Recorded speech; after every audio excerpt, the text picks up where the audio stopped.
नमस्कार, महादेव। स्वागत है आप सभी का पुनः आज के इस सत्र में। आज हम वृषभ राशि वाले जातकों के लिए नवंबर 2024 के मासिक राशिफल से संबंधित विषयों पर शास्त्रीय रूप से जो फलादेश किया जाता है, उस पर चर्चा करेंगे। तो सर्वप्रथम हम नवंबर महीने में जो वृषभ राशि वाले जातक हैं, उनके लिए ग्रह गोचरीय व्यवस्थाएं किस प्रकार से रहने वाली हैं, उस पर विचार करते हैं। तो यहाँ पर आपको एक कुंडली बनी हुई नजर आ रही होगी, ग्रह गोचर लिखा हुआ उसके नीचे, जिसमें कि आपके लग्न भाव में बृहस्पति बैठे हैं, आपके तृतीय में मंगल तथा चंद्रमा है, पंचम में केतु है, पुनः षष्ठ में सूर्य बुध है, सप्तम में शुक्र, दशम में शनि एवं लाभ भाव में राहु की स्थिति है। कुछ यहाँ पर राशि परिवर्तन भी महीने के मध्य में ही हमें देखने के लिए प्राप्त होंगे। सर्वप्रथम तो बुध का राशि परिवर्तन हमें 24/11/2024 के दिन देखने के लिए प्राप्त होगा। तदनंतरम शुक्र जो है 7 तारीख 11वां महीना 2024 अर्थात 7 नवंबर को ही परिवर्तित कर लेंगे एवं सूर्य अपना राशि परिवर्तन 16 नवंबर 2024 के दिन करेंगे। इस प्रकार से यहाँ पर ग्रहों का कुछ राशि परिवर्तन महीने के मध्य में ही था। अब आगे बढ़ते हैं, बात करते हैं आपके राशिफल से संबंधित, अर्थात नवंबर 2024 का यह जो महीना है, यह किस प्रकार से आप लोगों के लिए शुभाशुभ परिणामों को लेकर के आ रहा है। इस विषय पर शास्त्रीय ढंग से क्या चीजें आपके जीवन में घटित होंगी, वहां पर शास्त्रों में क्या प्रमाण है, तथा उन चीजों को रखते हुए क्या ध्यान में रखते हुए किस प्रकार से आपके लिए जो है फलादेश हो सकते हैं, उस विषय की ओर हम अग्रसर होते हैं। आरंभ करते हैं जो है शरीर तथा स्वास्थ्य के दृष्टिकोण से। चूंकि हमने इस वीडियो को 5 भागों में फलादेश के दृष्टिकोण से विभाजित कर दिया है। सर्वप्रथम हम आपके शरीर तथा स्वास्थ्य से संबंधित विषयों पर विचार करेंगे। तदुपरांत शिक्षा तथा संतान, तदुपरांत आपके दाम्पत्य, प्रेम संबंध अथवा व्यवसायों से संबंधित विषयों पर एवं कार्यक्षेत्र तथा आजीविका, तथा अंत में आय तथा लाभ से संबंधित क्या जो है धनागम के स्रोत आदि हो सकते हैं, उन पर भी जो है अंत में विचार करेंगे। एवं वीडियो के सर्वांत में आपको कुछ सुझाव तथा उपाय इस महीने को और ज़्यादा शुभद बनाने के लिए बतलाए जाएँगे, तो वह भी आप जा कर के देखिएगा। ज़रूर देखना चाहिए, क्योंकि वही जो है पूरे वीडियो में प्रधान होता है, किस प्रकार से चीज़ों को और ज़्यादा बेहतर किया जा सकता है, और शुभाशुभ फल तो जो शुभ प्राप्त होने हैं, वो तो होकर के ही रहेंगे। तो आरंभ करते हैं आपके शरीर तथा स्वास्थ्य से।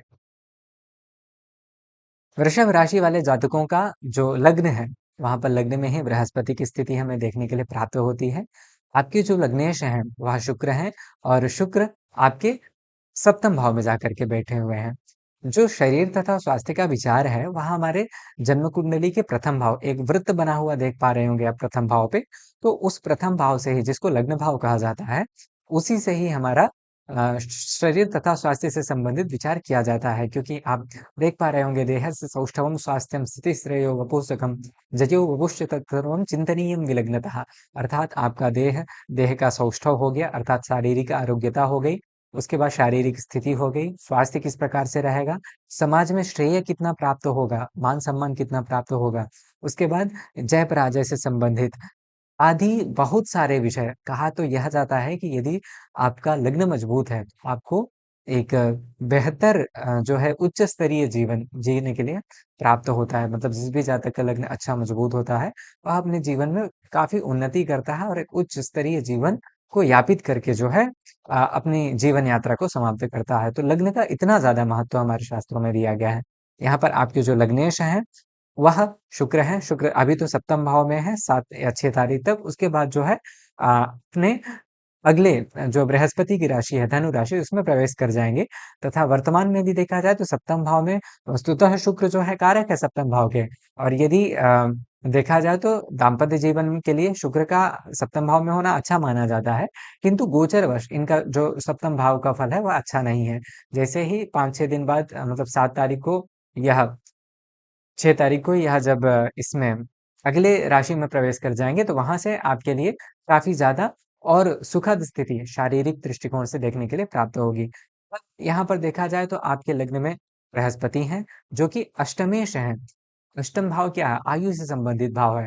उनका एक तरह से लग्न में जाकर के बैठना एक तो अच्छा है, किंतु गोचर के दृष्टिकोण से यहाँ पर शुभद नहीं है। तो दोनों पक्ष यहाँ पर आपके लिए निकल कर के आते हैं। लग्न के ऊपर शुक्र एक शुभ ग्रह है, उसकी दृष्टि होना अच्छा है। तो यहाँ पर मिले-जुले परिणाम आपको शरीर तथा स्वास्थ्य के दृष्टिकोण से देखने के लिए प्राप्त होंगे। यदि कुछ थोड़ी बहुत परेशानी है स्वास्थ्य के दृष्टिकोण से, तो वह छोटी-मोटी ही परेशानी होगी, उसमें कोई घबराने वाली बात अथवा कोई चिंताजनक संबंध समझ में नहीं आता है। आगे बढ़ते हैं आपके शिक्षा तथा संतान से संबंधित विषयों पर विचार करने के लिए। इसका जो विचार है, यह आपकी जन्म कुंडली के पंचम भाव से किया जाता है। अब यहाँ पर आपके गोचर में पंचम भाव में केतु कन्या राशि में विद्यमान है। पंचम भावस्थ जो केतु है वह अच्छा नहीं माना जाएगा। पंचम भाव से चूंकि विचार किसका किया जाता है? प्रज्ञा प्रतिभा मेधा विवेक शक्ति पुरातनम पुण्यम मंत्रामाद्य तनोजाः पंचम भाव सौमनस्यमपि चिंतन। अर्थात सौमनस्यता अर्थात व्यक्ति का मानसिक स्थिति क्या है। जो लोग छात्र जीवन में हैं उनके लिए पढ़ाई लिखाई से संबंधित अथवा उनके मानसिक स्थिति का विचार। पुनः मंत्र अमात्य और तनुजाहा तनुजाहा मतलब आपके जो भी संतति हो गई।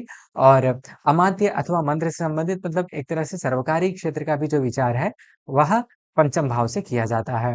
मंत्रादि का विचार अर्थात पुराने पुण्य जो है प्राक जन्मार्जित पुण्य अथवा इह जन्मार्जित प्रश्न कुंडली के माध्यम से देखे जाते हैं। तो यह सभी जो विचार हैं यह आपके पंचम भाव से किया जाता है। मेन चीज तीन है। संतान का विचार हो गया, मानसिक स्थिति का विचार हो गया तथा छात्रों के लिए जो है पढ़ाई लिखाई से संबंधित यह तीनों चीज जो है पंचम भाव से विचारणीय है। आपके जो पंचमेश है वह बुध है, बुध बुद्धि का कारक माना जाता है। यहाँ पे जो बुध है वह पंचमेश होकर के अर्थात बुद्धि के घर का स्वामी होकर के षष्ठम भाव में जाकर के बैठा है, जो कि बहुत अच्छी स्थिति है। षष्ठम भाव जो है रोग आदि का विचार करता है, किंतु शत्रुता का भी विचार करता है। जब जय पराजय से संबंधित विचार है वह भी जो है आपके षष्ठ भाव से विचारणीय है।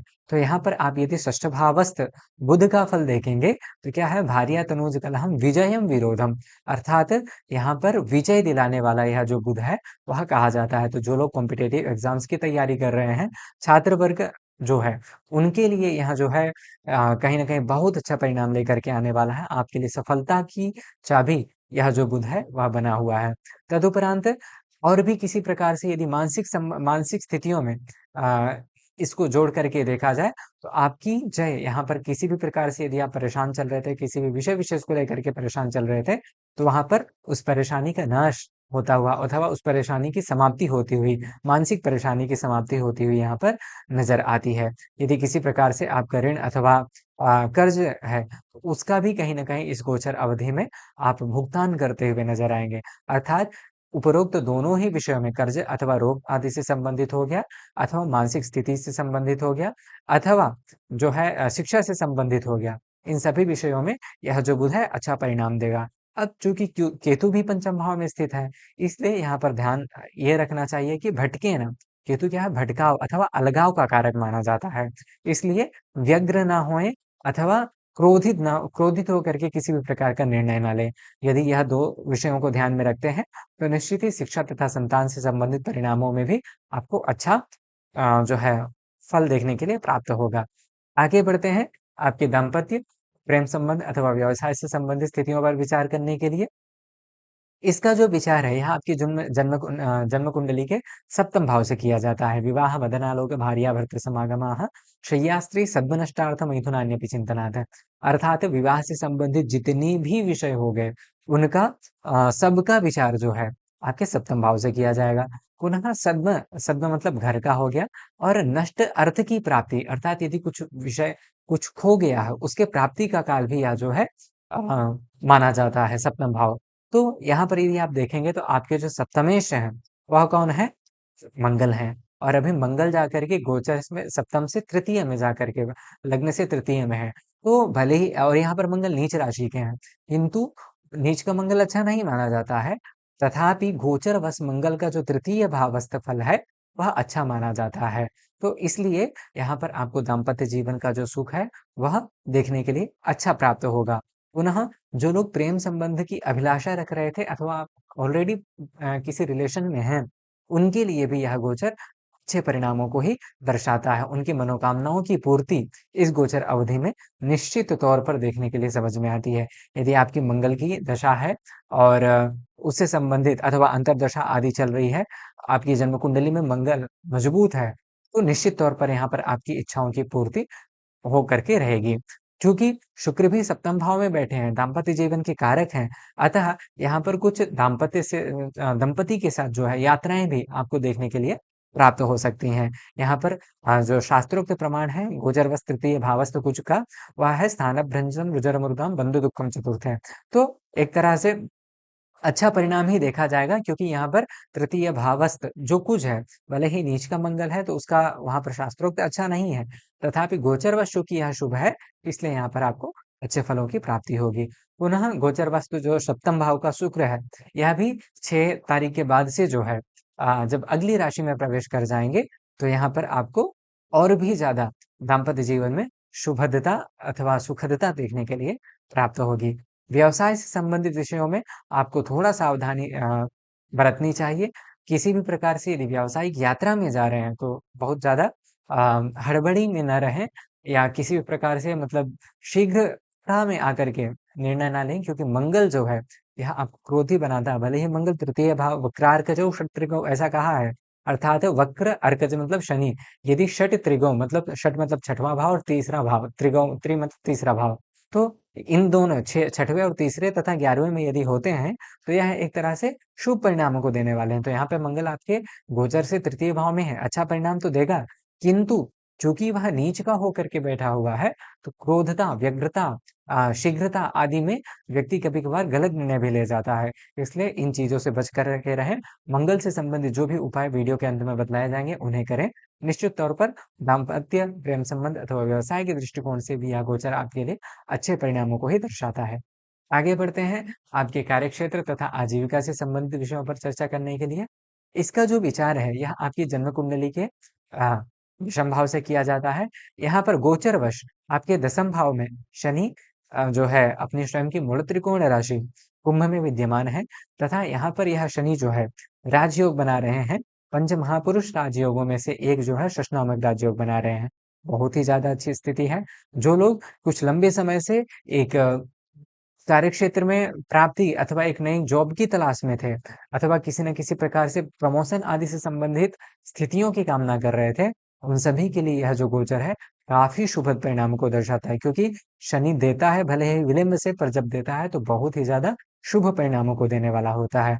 यहाँ पर यदि आप देखेंगे दशम भावस्थ जो शनि है इसका फल क्या है?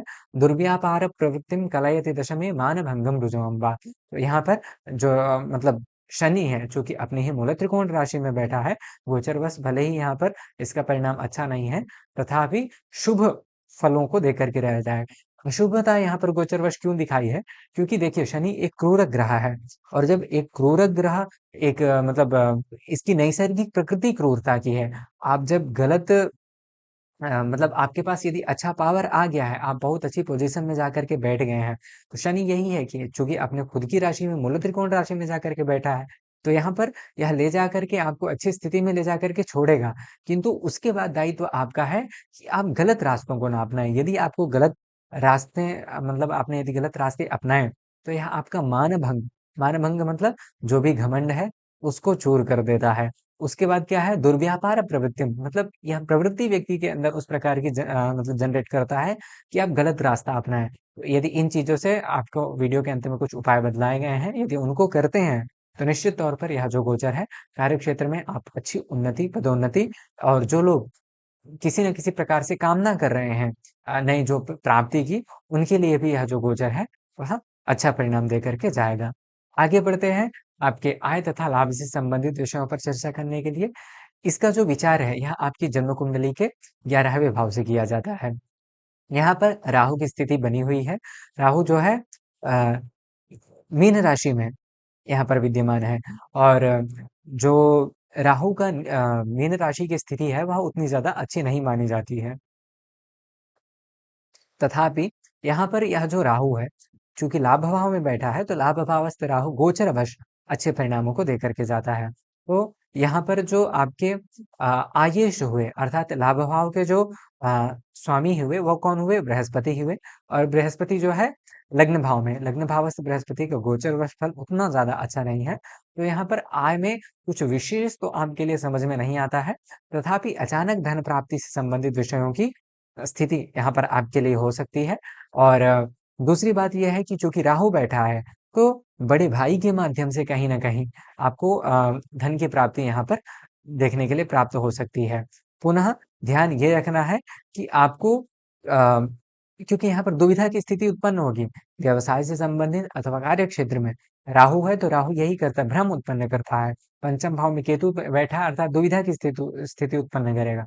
तो सबसे बड़ी बात यहाँ पर आपके लिए निकल करके आती है कि जब भी किसी भी निर्णय तक पहुंचे, तो किसी न किसी की राय अथवा सलाह जरूर ले लें, उसके बाद आगे बढ़े, तो आपको किसी भी प्रकार से हानि यहाँ पर होती हुई नहीं नजर आएगी। ओवरऑल यह जो गोचर है, आपको एक मध्यम परिणाम ही दे करके जाने वाला है। अब कुछ सुझाव तथा उपायों से संबंधित चर्चा की जाए, तो चूंकि यहाँ पर सूर्य जो है 16 तारीख तक आपके नीच राशि में बैठे हुए हैं, तो यहाँ पर सूर्य से संबंधित उपाय के तौर पर आपको तांबे के पात्र में रोली तथा अक्षत मिला करके जल में ओम घृणी सूर्याय नमः अथवा गायत्री मंत्र के जप के साथ एक बार जल चढ़ गायत्री मंत्र का जप करें तथा जल चढ़ाएं, पुनः 3 बार ऐसे ही गायत्री मंत्र का जप करना है तथा जल चढ़ाना है, अथवा 3 बार ओम घृणी सूर्याय नमः इस मंत्र का जप करते हुए जो है सूर्य को अर्घ्य देना है। तदुपरांत आदित्य हृदय स्तोत्र का पाठ करना है। कुछ दान भी है जो कि हम अंत में देखेंगे। उसके बाद मंगल से संबंधित उपाय के तौर पर आप बजरंग बाण का पाठ कर सकते हैं, हनुमान चालीसा का पाठ कर सकते हैं, तथा बटुक भैरव स्तोत्र होता है जो कि रोग आदि का नाशक माना जाता है, समस्त विघ्नों का नाशक माना जाता है। तो आप उसका भी पाठ मंगल के तथा शनि के उपाय के शनि राहु केतु आदि के उपाय, क्योंकि यह जो बटुक भैरव स्तोत्र हो गया अथवा हनुमान चालीसा हो गया, यह मंगल शनि राहु केतु के प्रभावों को जो दुष्ट प्रभाव है उनका जो है नाश करता है, तो इसलिए ये आपको करने चाहिए। तदुपरांत यदि कुछ दान से संबंधित विचार किए जाए, तो यहाँ पर कौशुम्भवस्त्रं गुणहेमताम्रं माणिक्य गोधूम सुवर्ण वस्त्रं सवत्स गोदानमिति प्रणीतम दुष्टार्य मार्तिघ्न मसूरिकाशा। अर्थात यहाँ पर आपको कौशुंभ का वस्त्र हो गया, गुड़ हो गया, गुड़ प्रसिद्ध ही है, हेम मतलब सोना हो गया, ताम्र मतलब तांबा हो गया, तदुपरांत यहाँ पर माणिक्य एक रत्न विशेष हो गया, गोधूम मतलब गेहूं हो गया, गोधूम के बाद धूम गोधूम सुवर्ण, सुवर्ण मतलब सुवर्ण वस्त्र हो गया, तो सुवर्ण वस्त्र मतलब पीले वस्त्रों का दान भी यहाँ पर आपको करना चाहिए। सवत्स गोदानम, गाय का दान भी यहाँ पर बहुत ज्यादा प्रभावी माना जाता है, विशेषतया सूर्य के लिए तथा बृहस्पति के लिए। तो यहाँ पर आपको गाय का दान, वो भी जो गाय बछड़े के साथ हो उसका जो है दान करना चाहिए। सवत्स लिखा है ना, वत्स मतलब बच्चा हो गया, और सवत्स गो मतलब गाय के साथ जो उसका बछड़ा है उसका जो दान है यहाँ पर आपको करना चाहिए। तदुपरांत मसूरी का, मसूर के दाल का भी दान जो है सूर्य तथा मंगल के उपाय के तौर पर अच्छा माना जाता है। तो इस प्रकार से इस महीने को और ज्यादा शुभद बनाने के लिए आप कुछ उपाय कर सकते हैं। कुछ सुझाव यदि आपको इस वीडियो के माध्यम से यदि आप देना चाहें, इस वीडियो के लिए अथवा व्यक्तिगत तौर पर कुछ सुझाव आप देना चाहें या कुछ जानकारी चाहते हैं, तो आप कमेंट के माध्यम से अपनी बात रख सकते हैं। तो मेरा पूरा प्रयास रहेगा आपकी बातों का उत्तर करने के लिए। वर्तमान के लिए इतना ही। आशा है यह जानकारी आपको अच्छी लगी होगी। मिलते हैं अगली वीडियो में, तब तक के लिए अपना ध्यान रखिए। नमस्ते। महादेव।